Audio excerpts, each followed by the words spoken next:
독일에서 벌어진 사건에 전 유럽이 경악했습니다.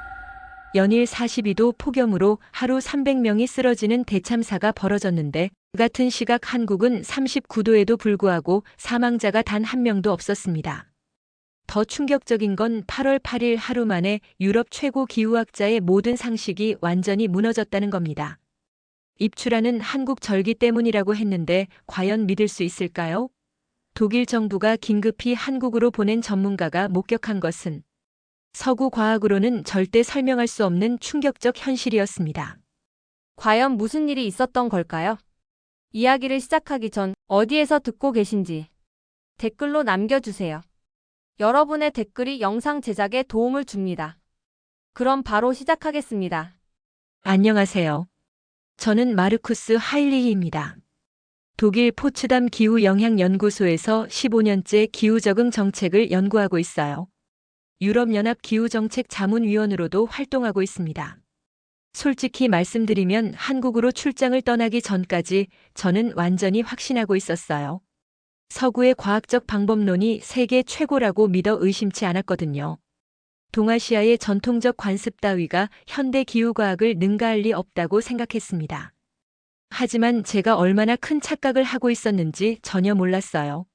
사실 저에게는 특별한 사명감이 있었어요.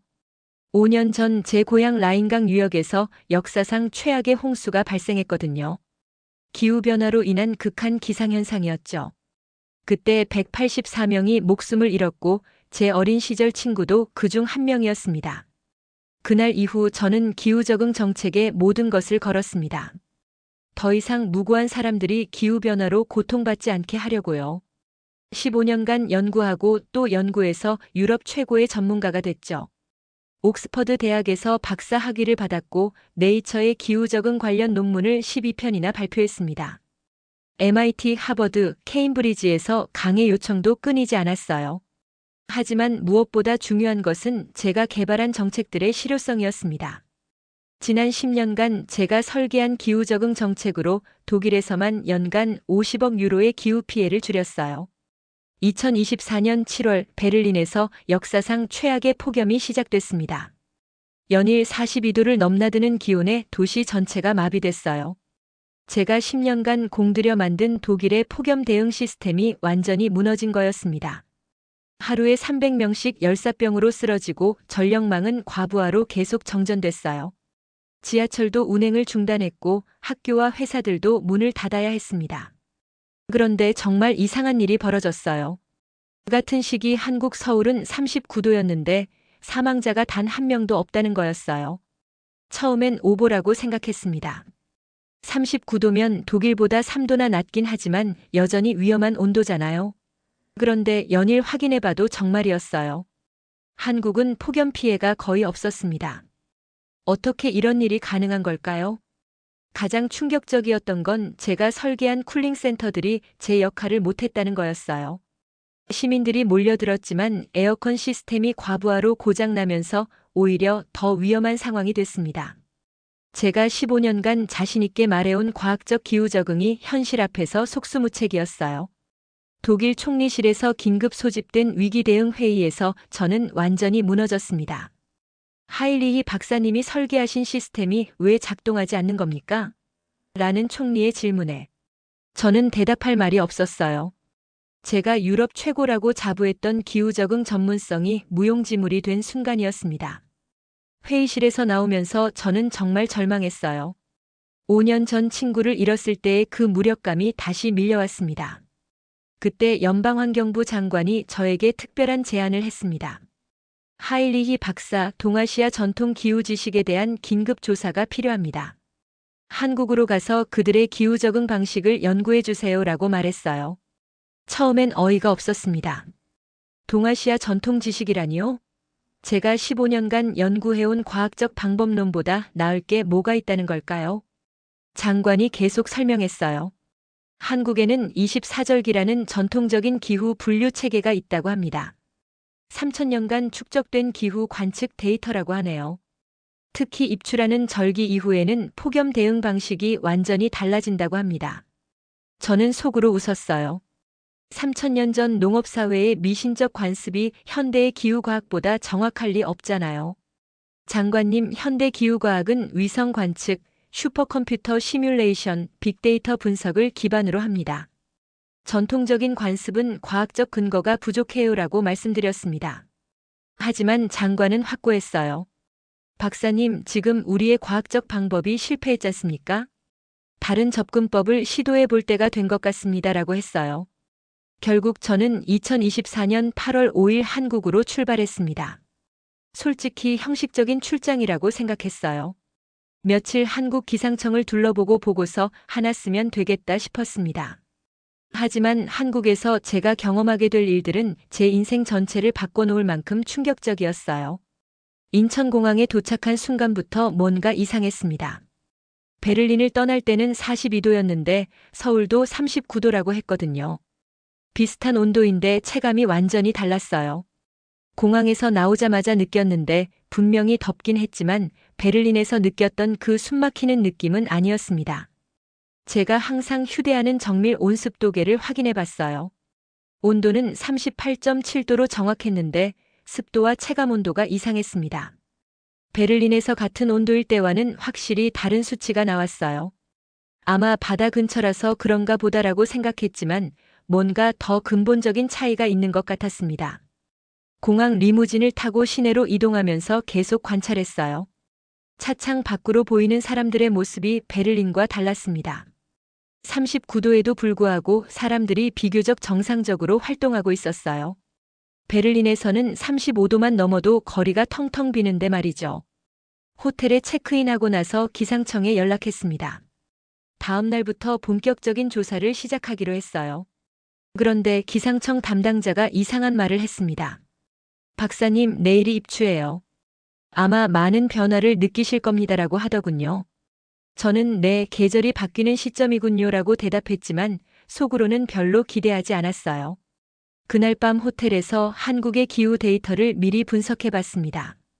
놀라운 건 정말 세밀한 기후 관측 데이터가 축적되어 있다는 거였어요. 24절기별로 온도, 습도, 바람, 강수량 등이 수백 년치 기록되어 있었습니다. 이 정도 데이터라면 분명히 통계적 의미가 있을 거였어요. 특히 입추 전후의 데이터를 보니 정말 흥미로웠습니다. 평균 온도는 크게 차이가 없는데 바람의 방향과 색이, 습도, 패턴이 미묘하게 달라지더군요. 이 정도 차이로 체감이 그렇게 달라질까? 라는 의문이 들었지만 과학자로서 열린 마음으로 관찰해 보기로 했습니다. 8월 7일 새벽 5시에 일어났습니다. 호텔 창문을 열고 밖 공기를 맡아봤는데 정말 이상한 일이 일어났어요. 분명히 온도는 어제와 비슷한데 바람이 완전히 달랐습니다. 어제까지는 끈적끈적하고 무거운 느낌이었는데 오늘은 같은 온도임에도 불구하고 훨씬 가볍고 상쾌한 느낌이었어요. 즉시 측정 장비를 꺼내서 정확한 수치를 확인해 봤습니다. 온도는 37.2도로 어제와 거의 같았는데 습도가 확실히 낮아져 있었어요. 바람의 방향도 남동풍에서 북동풍으로 바뀌어 있었습니다. 기압도 미묘하게 높아져 있었고요. 정말 신기하네, 하루 만에 이렇게 바뀔 수 있구나라고 생각했습니다. 기상청으로 향하면서 지하철을 타봤어요. 2호선을 탔는데 정말 놀라웠습니다. 지하철역 자체가 거대한 쿨링 시스템 같았어요. 지상은 37도인데 지하는 24도 정도로 정말 시원했습니다. 독일에서도 지하철이 시원하긴 하지만 이 정도는 아니었어요. 더 놀라운 건 환기 시스템이었습니다. 단순히 에어컨으로 차갑게 만든 게 아니라 자연스러운 공기 순환이 이루어지고 있었어요. 지하철 터널을 통해 바람이 계속 흐르고 있었고 역마다 공기가 순환되는 구조였습니다. 이건 단순한 지하철이 아니라 도시 차원의 기후조절 시스템이구나라고 깨달았어요. 하지만 진짜 충격은 지상으로 다시 올라왔을 때 시작됐습니다. 지하철역에서 나오자마자 눈에 들어온 건 횡단보도였어요. 모든 횡단보도마다 그늘막이 설치되어 있는 거였습니다. 정말 믿을 수 없었어요. 독일에서는 상상도 할 수 없는 광경이었거든요. 베를린에서는 42도 폭염에도 사람들이 뜨거운 아스팔트 위에서 신호를 기다려야 했는데 한국에서는 37도에도 모든 시민이 그늘에서 편안하게 기다릴 수 있게 해놨어요. 그늘막 아래 서보니 정말 온도가 달랐습니다. 직사광선을 차단하니까 체감 온도가 최소 5도는 낮아지는 느낌이었어요. 제가 가져온 적외선 온도계로 측정해 보니 그늘막 아래는 32도, 직사광선 아래는 45도였습니다. 13도나 차이가 났어요. 이런 작은 배려 하나가 이렇게 큰 차이를 만들다니라고 감탄했습니다. 더 놀라운 건 그냥 천막이 아니라는 거였어요. 바람이 잘 통하도록 설계되어 있었고 자외선 차단 기능까지 있는 특수 소재였습니다. 독일에서는 이런 시설을 만들려면 수개월간 시의회 논의를 거쳐야 하는데 한국에서는 시민 편의를 위해 당연히 설치되어 있었어요. 이게 진짜 시민을 위한 행정이구나 싶었습니다. 첫 번째 횡단보도를 건너면서 또 다른 충격을 받았어요. 도로에서 갑자기 시원한 물이 뿌려지기 시작한 거였습니다. 처음엔 뭔가 싶었는데 도로 곳곳에 설치된 스프링클러에서 아스팔트에 물을 뿌리고 있었어요. 아스팔트 온도를 낮추기 위한 시스템이었습니다. 정말 과학적이고 체계적인 접근이었어요. 즉시 온도계로 측정해 봤습니다. 물을 뿌리기 전 아스팔트 온도는 60도가 넘었는데 물을 뿌린 후에는 45도까지 떨어졌어요. 15도나 온도가 낮아진 거였습니다. 독일에서는 이런 시스템을 본 적이 없어요. 폭염 대책이라고 해봐야 에어컨 켜라, 물 많이 마셔라 정도였는데 한국은 도시 인프라 차원에서 근본적 해결책을 마련해 놓고 있었어요. 물 뿌리기가 끝나자 도로에서 증발하는 수증기 때문에 주변 공기가 확실히 시원해졌습니다. 자연 에어컨 효과였어요. 이게 바로 도시공학의 힘이구나라고 깨달았습니다. 개별 건물마다 에어컨을 틀어서 전력을 낭비하는 대신 도시 전체를 시원하게 만드는 통합적 접근법이었어요. 기상청으로 가는 길에 더욱 놀라운 것들을 발견했습니다. 가로수의 밀도가 독일과는 차원이 달랐어요. 베를린에서는 200m마다 나무 한 그루 정도 있는데 서울에서는 50m마다 울창한 나무들이 그늘을 만들어주고 있었습니다. 게다가 나무 종류도 달랐어요. 잎이 넓고 그늘이 진한 나무들로 일부러 선택해서 심어놓은 것 같았어요. 나무 그늘 아래를 걸어보니 정말 시원했습니다. 온도계로 재보니 그늘 아래는 33도, 햇빛 아래는 39도였어요. 6도 차이였습니다. 독일에서는 나무를 심을 때 미관만 고려하는데 한국에서는 시민들의 체감 온도까지 계산해서 도시를 설계한 것 같았어요. 정말 과학적이고 인간적인 접근이었습니다. 버스 정류장에서 또 한 번 놀랐어요. 단순한 지붕만 있는 게 아니라 미스트 분사 시스템이 설치되어 있었습니다. 미세한 물방울이 공기 중에 뿌려져서 주변 온도를 낮춰주는 거였어요. 버스를 기다리는 시민들이 정말 편안해 보였습니다. 37도 더위에도 스마트폰을 보거나 책을 읽으면서 여유롭게 기다리고 있었어요. 독일에서는 35도만 넘어도 버스 정류장에서 기다리는 게 고문 같은데 한국에서는 37도에도 시민들이 스트레스 받지 않고 일상생활을 할 수 있게 시스템을 만들어 놨더군요. 미스트 시스템 근처에서 측정해 보니 주변 온도가 3도 정도 낮아져 있었어요. 작은 차이 같지만 체감상으로는 정말 큰 차이였습니다. 즉시 휴대폰으로 사진을 찍어서 독일 동료들에게 왓츠앱으로 보냈어요. 이거 봐, 횡단보도마다 그늘막이 있어. 이런 배려는 독일에서 꿈도 못 꿔라고 메시지와 함께 사진을 보냈습니다. 도로 물 뿌리기 시스템 사진도 보내면서 아스팔트 온도를 15도나 낮춰주는 시스템이야. 우리는 왜 이런 생각을 못했을까? 라고 했어요. 동료들의 반응이 즉시 왔어요. 슈테판이 이건 정말인가? 모든 횡단보도에 그늘막이 있다고 하면서 믿기 어려워했습니다. 안드레아는 도로에 물을 뿌린다고. 그럼 미끄럽지 않나? 안전 문제는 없어? 라고 걱정했어요. 하지만 실제로 보니 전혀 미끄럽지 않았어요. 적절한 양만 뿌려서 온도만 낮추고 있었습니다. 토마스는 가장 현실적인 질문을 했어요. 물값이 엄청날 텐데 경제적으로 효율적인가? 그래서 제가 설명했습니다. 에어컨으로 전력을 엄청나게 소비하는 것보다 훨씬 효율적이야. 도시 전체 온도를 낮춰서 근본적으로 해결하는 방식이거들라고 답변했어요. 가로수 그늘 사진도 보내주니 동료들이 정말 놀라워했어요. 나무 밀도가 우리보다 4배는 높은 것 같은데? 이렇게 심으면 유지비가 많이 들 텐데라고 안드레아가 걱정했습니다. 하지만 저는 다른 관점으로 봤어요. 장기적으로 보면 오히려 경제적이야. 시민들 의료비, 전력비를 절약할 수 있으니까라고 설명했습니다.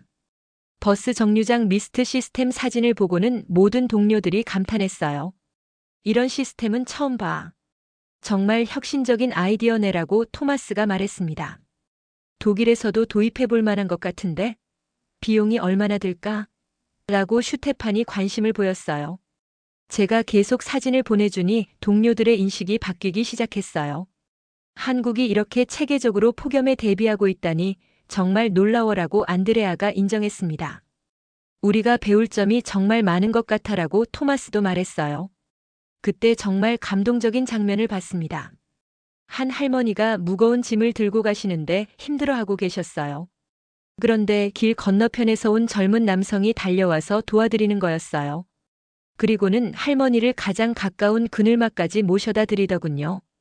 37도 더위에도 이런 배려와 친절이 자연스럽게 나오는 걸 보니 정말 감동받았습니다.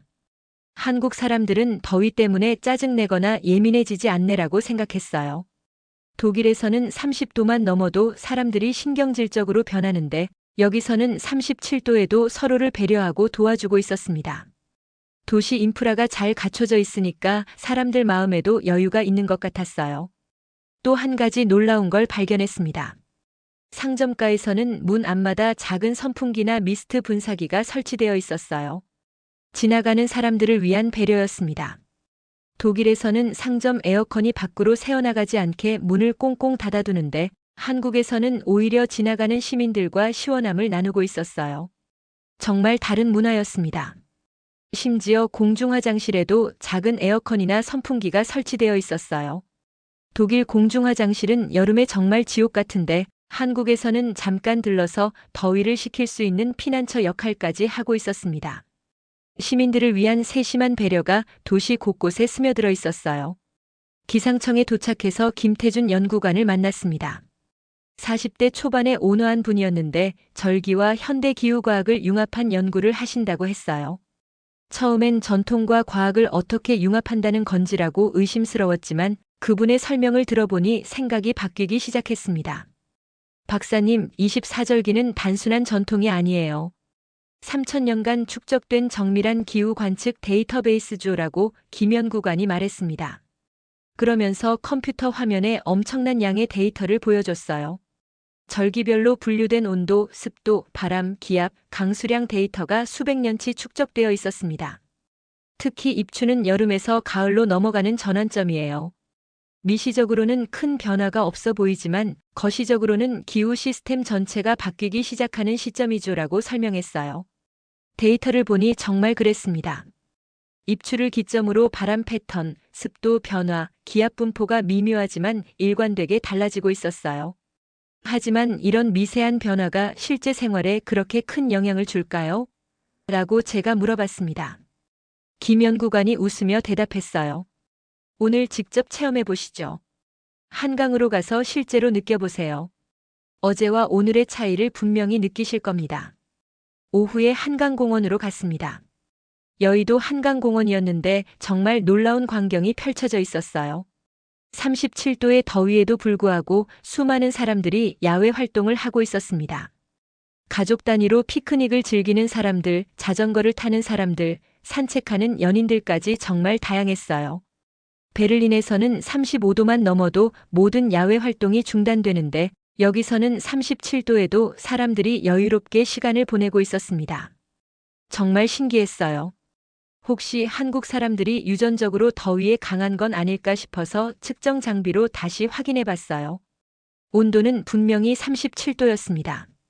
하지만 어제와는 확실히 다른 무언가가 있었어요. 바람이 달랐어요. 같은 온도지만 바람의 질감이 완전히 다른 느낌이었습니다. 어제까지는 무겁고 끈적한 바람이었는데 오늘은 가볍고 상쾌한 바람이었어요. 한강 벤치에 앉아서 더 자세히 관찰해 봤습니다. 습도계를 보니 확실히 어제보다 낮아져 있었어요. 그리고 바람의 방향도 달라져 있었습니다. 강에서 불어오는 바람이 열기를 식혀주는 역할을 하고 있었어요. 정말 미묘한 차이지만 체감상으로는 확실히 다르구나라고 느꼈습니다. 그때 한 가족이 제 옆 벤치에 앉았어요. 할아버지, 할머니, 부모님, 그리고 어린아이까지 3대가 함께 온 가족이었습니다. 할아버지께서 저를 보시더니 친근하게 말을 걸어주셨어요. 외국분이신가 보네요. 한국 처음이세요? 라고 물어보셨습니다. 제가 독일에서 온 기후 연구자라고 말씀드리니 할아버지가 관심을 보이셨어요. 아, 그러시군요. 그럼 입추 느껴보셨어요? 어제하고 오늘 바람이 다르죠? 라고 말씀하셨습니다. 정말 놀라웠어요. 과학 장비로 측정해서 확인한 변화를 일반 시민이 자연스럽게 감지하고 있다니요. 네, 정말 신기해요. 온도는 같은데 체감이 다르네요. 라고 대답드리니 할아버지가 웃으시면서 설명해 주셨어요. 입추가 되면 비록 낮엔 여전히 덥지만 아침 저녁으로는 가을 기운이 느껴져요. 바람 방향도 바뀌고 습도도 낮아지죠. 우리 조상들이 3000년 동안 관찰해서 알아낸 거예요. 할머니도 거들어 주셨어요. 젊을 땐 몰랐는데 나이 들수록 절기 변화가 몸으로 느껴져요. 입추만 되면 잠도 더 잘 오고 식욕도 좋아져요. 정말 놀라웠습니다. 과학적 측정으로 확인한 미세한 변화를 일반인들이 체감으로 느끼고 있다니요. 그 순간 저는 깨달았어요. 제가 지금까지 과학적이라고 생각했던 접근법이 얼마나 제한적이었는지를요. 숫자와 데이터에만 의존해서 실제 인간의 체험을 간과했던 거예요. 한국 사람들은 3000년간 몸으로 직접 체험하며 쌓아온 지혜를 갖고 있었습니다. 그날 저녁 정말 특별한 경험을 하게 됐습니다. 기상청 김 연구관이 저를 북촌 한옥마을로 데려가 주셨어요. 박사님, 한국의 전통 건축도 체험해보세요. 24절기와 마찬가지로 기후에 최적화된 과학적 시스템이에요. 라고 말씀하시더군요. 처음엔 그냥 관광지 구경 정도로 생각했습니다. 하지만 한옥에 들어서는 순간 완전히 다른 세상이었어요. 우선 온도부터 달랐습니다. 밖은 여전히 36도였는데 한옥 안은 확실히 시원했어요. 에어컨이 없는데도 말이에요. 즉시 온도계를 꺼내서 측정해봤습니다. 한옥 대청마루는 31도, 실외는 36도였어요. 5도나 차이가 났습니다. 어떻게 이런 일이 가능한 걸까요? 김 연구관이 설명해주기 시작했어요. 한옥은 3000년간 한반도 기후에 최적화되어 발전한 건축 양식이에요. 모든 구조가 자연 냉방을 위해 설계되어 있죠. 라고 말했습니다. 정말 신기했어요. 처마부터 살펴봤는데 여름 태양의 각도를 정확히 계산해서 설계되어 있었어요. 여름에는 뜨거운 햇빛을 차단하고 겨울에는 따뜻한 햇빛이 실내로 들어올 수 있게 각도가 맞춰져 있었습니다. 이건 정말 과학적이네요. 태양의 계절별 각도 변화를 정확히 계산한 거잖아요. 라고 제가 감탄하니 김 연구관이 웃으며 대답했어요. 맞아요. 우리 조상들이 천문학과 물리학을 건축에 적용한 거죠. 현대 건축에서 말하는 패시브 하우스보다 훨씬 앞선 개념이에요. 더 놀라운 건 대청마루였습니다. 바닥이 지면에서 떠 있어서 아래쪽으로 바람이 통하게 되어 있었어요. 자연스러운 공기 순환이 일어나는 구조였습니다. 마루 아래쪽 온도를 재보니 29도였어요. 차가운 공기가 계속 순환하고 있었습니다. 이게 바로 자연 에어컨이구나라고 깨달았어요. 마당도 정말 과학적이었습니다. 낮에 뜨거워진 마당이 저녁이 되면서 열을 발산하는데 그 과정에서 증발 냉각 효과가 일어나더군요. 마당에서 한옥 내부로 불어오는 바람이 확실히 시원했어요. 온도를 재보니 마당을 거쳐 온 바람이 일반 바람보다 2도 정도 낮았습니다. 가장 감동적이었던 건 지붕의 곡선이었어요. 단순히 미적인 요소가 아니라 바람의 흐름을 최적화하기 위한 설계였습니다. 지붕의 곡선을 따라 바람이 부드럽게 흘러가면서 건물 전체에 자연 환기가 일어나고 있었어요. 현대 공기역학으로 설명할 수 있는 완벽한 설계였습니다. 독일에서는 제로 에너지 하우스를 만들기 위해 수억 원을 투자하는데 한옥은 3000년 전부터 이미 제로 에너지를 달성하고 있었네요. 라고 말하니 김 연구관이 자랑스러워했어요. 맞습니다. 에너지 소비 없이도 쾌적한 환경을 만드는 거죠. 이게 바로 지속 가능한 건축의 원조예요. 한옥에서 하룻밤을 보내게 됐는데 정말 놀라운 경험이었어요. 에어컨 없이도 밤새 쾌적하게 잘 수 있었거든요. 새벽에 일어나서 온도를 재보니 한옥 안은 27도, 밖은 32도였어요. 밤새 5도 차이를 유지하고 있었습니다. 자연 통풍만으로 이런 효과를 낼 수 있다니 정말 믿기 어려웠어요. 즉시 휴대폰으로 사진을 찍어서 독일 동료들에게 왓츠앱으로 보냈어요. 처마의 정교한 각도, 대청마루의 공기 순환 구조, 마당의 증발 냉각 효과를 모두 설명하면서 보내줬습니다. 이게 3000년 전 건축 기술이야. 에어컨 없이도 5도나 시원해라고 메시지를 보냈어요. 동료들의 반응이 즉시 왔어요. 안드레아가 정말인가? 에어컨 없이 5도 차이가 난다고? 측정 장비에 오류가 있는 거 아니야? 라고 의심했습니다. 그래서 제가 동영상으로 실시간 측정하는 모습을 보내줬어요. 온도계가 정확히 5도 차이를 보여주는 장면을 찍어서 전송했습니다. 토마스가 가장 놀라워했어요. 이건 현대 건축공학으로도 설명이 가능한 완벽한 설계야. 공기역학, 연력학, 태양각 계산까지 모든 게 정확해. 정말 3000년 전에 이런 기술이 있었다고? 라고 믿기 어려워했습니다. 슈테파는 더 실용적인 질문을 했어요. 건축비는 얼마나 들어? 유지비는? 독일에서도 적용할 수 있을까? 제가 김 연구관에게 물어보니 정말 놀라운 답변이 돌아왔어요. 한옥은 자연 재료로 지어서 건축비가 저렴하고 에너지비가 거의 들지 않아서 유지비도 적게 들어요. 게다가 수명이 수백 년이라 장기적으로는 가장 경제적인 건축 방식이죠라고 했습니다. 이 정보를 독일 동료들에게 전달하니 모두들 충격받았어요. 독일에서는 패시브 하우스 하나 짓는데 일반 집보다 30% 더 비싼데 한옥은 오히려 더 저렴하다고? 이건 정말 혁명적이야 라고 안드레아가 감탄했습니다. 더 놀라운 건 겨울 난방 시스템이었어요. 온돌이라는 바닥 난방 방식인데 이것도 정말 과학적이었습니다. 바닥에서부터 천천히 올라오는 복사열로 실내 전체를 균일하게 데우는 방식이었어요. 독일의 라디에이터 난방과는 차원이 다른 효율성이었습니다. 유럽에서는 최근에야 바닥 난방이 고급 주택에 도입되기 시작했는데 한국에서는 수천 년 전부터 사용해왔다니요라고 제가 말하니 김 연구관이 웃으며 대답했어요. 네, 온돌은 세계에서 가장 효율적인 난방 방식으로 인정받고 있어요. 에너지 효율성이 현대 난방보다 30% 이상 높아요. 한옥에서의 경험을 통해 저는 또 하나의 깨달음을 얻었어요. 한국의 전통 기술이 현대 과학 기술보다 더 진보적이고 지속 가능하다는 것이었습니다. 서구에서 최첨단이라고 자랑하는 그린 빌딩, 제로 에너지 하우스보다도 훨씬 앞선 개념이 이미 3000년 전에 완성되어 있었던 거예요. 그날 밤 한옥에서 잠들면서 생각했어요. 내가 지금까지 얼마나 좁은 시각으로 세상을 봐왔을까? 서구 문명이 최고라고 믿어 의심치 않았는데 동양에는 우리가 상상도 못한 깊은 지혜와 기술이 있었습니다. 24절기뿐만 아니라 건축, 도시계획, 생활문화까지 모든 것이 자연과 조화를 이루면서도 과학적으로 완벽했어요. 저녁에 호텔로 돌아가서 독일 동료들에게 왓츠앱으로 연락했어요. 포츠담 연구소 단체 채팅방에 오늘 경험한 일들을 공유했습니다. 동료들아, 정말 신기한 경험을 했어. 한국의 24절기라는 게 생각보다 과학적이야 라고 메시지를 보냈어요. 동료들의 반응은 예상대로 회의적이었어요. 슈테판이 제일 먼저 반응했습니다.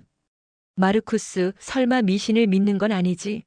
과학적 근거가 있어? 안드레아도 의심스러워했어요. 전통적 관습과 현대 기후과학은 차원이 다른 거야. 너무 감정적으로 접근하는 거 아니야? 하지만 저는 확신이 있었어요. 오늘 직접 측정한 데이터를 보내줬습니다.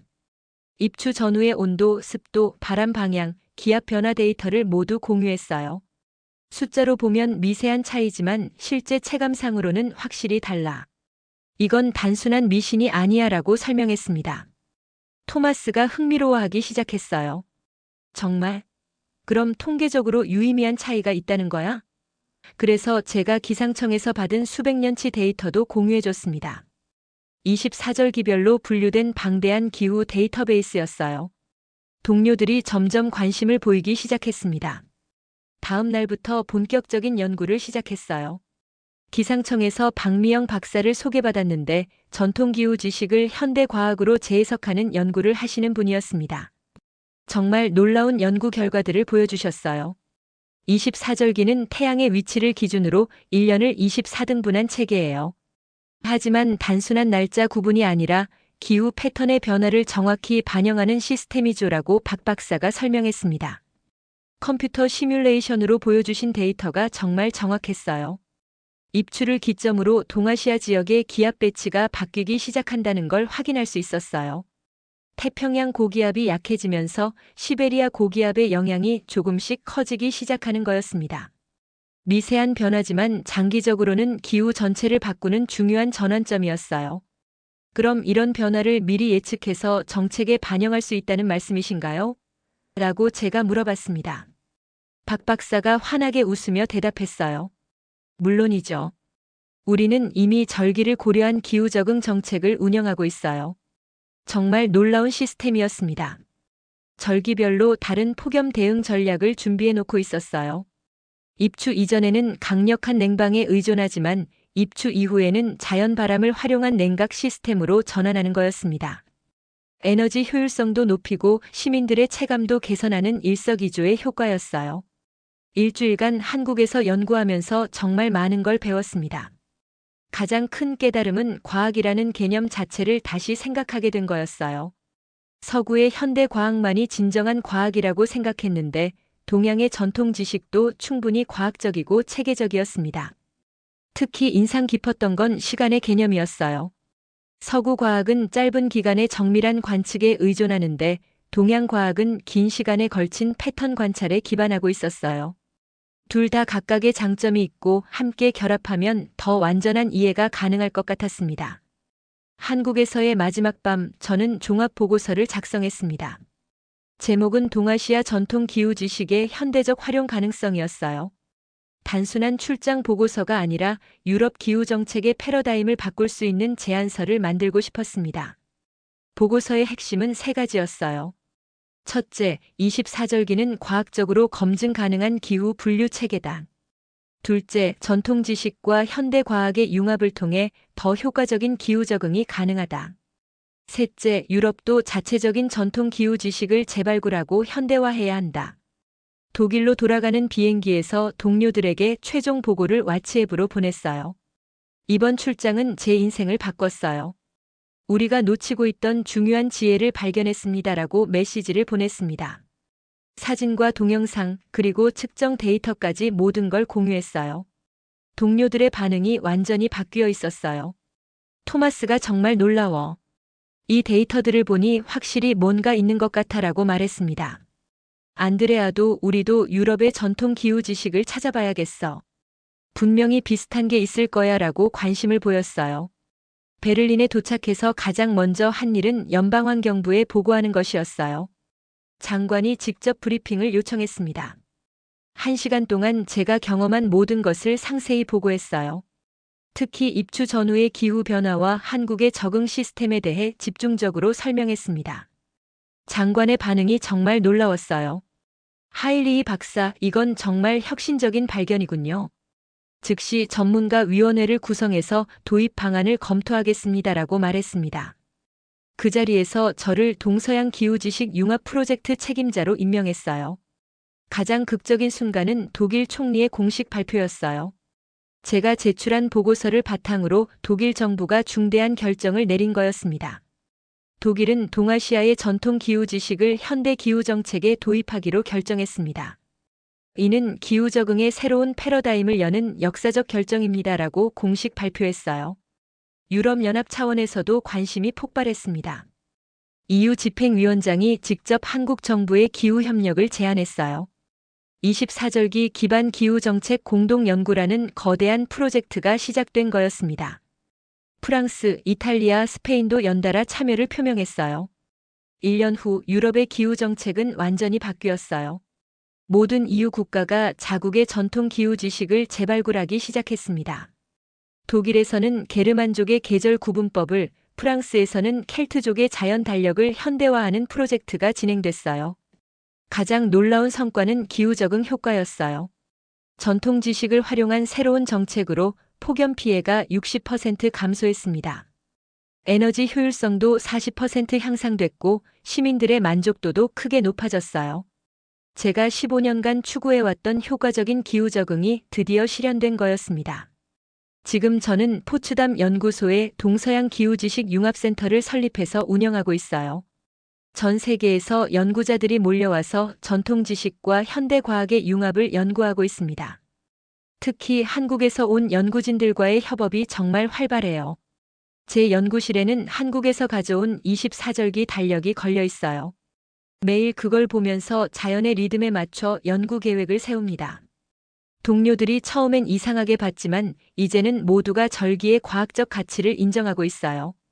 가장 의미 있는 건 5년 전 친구를 잃었던 라인강 유역에서 더 이상 기후 재해가 발생하지 않는다는 거예요. 전통 지식을 활용한 새로운 홍수 예측 시스템으로 완벽하게 대비하고 있거든요. 제가 그토록 바랐던 기후 재해 없는 세상이 조금씩 현실이 되고 있습니다. 한 달에 한 번씩은 한국을 방문해요. 절기 변화를 직접 체험하고 새로운 연구 아이디어를 얻기 위해서죠. 특히 입추 때마다 한강을 찾아가서 그때의 감동을 다시 느껴봅니다. 제 인생을 바꾼 그 순간을 잊지 않기 위해서요. 이제 저는 확신합니다. 진정한 과학은 서구와 동양, 전통과 현대의 경계를 넘나드는 것이라고요. 3000년 전통 지식과 첨단 기술이 만날 때 진짜 혁신이 일어난다는 걸 한국에서 배웠습니다. 앞으로도 이런 융합 연구를 통해 기후변화 시대의 새로운 해답을 찾아가고 싶어요. 마지막으로 여러분께도 말씀드리고 싶어요. 우리가 과학적이라고 생각하는 것들이 과연 진짜 완전할까요? 때로는 겸손한 마음으로 다른 문화의 지혜를 배우려는 자세가 필요할 수도 있어요. 제가 한국에서 경험한 것처럼 말이에요. 편견을 버리고 열린 마음으로 세상을 바라본다면 분명히 새로운 발견이 있을 겁니다. 이 이야기가 여러분에게도 작은 영감이 되었으면 좋겠습니다. 구독과 좋아요로 응원해 주시고 다음 이야기에서도 만나요. 감사합니다.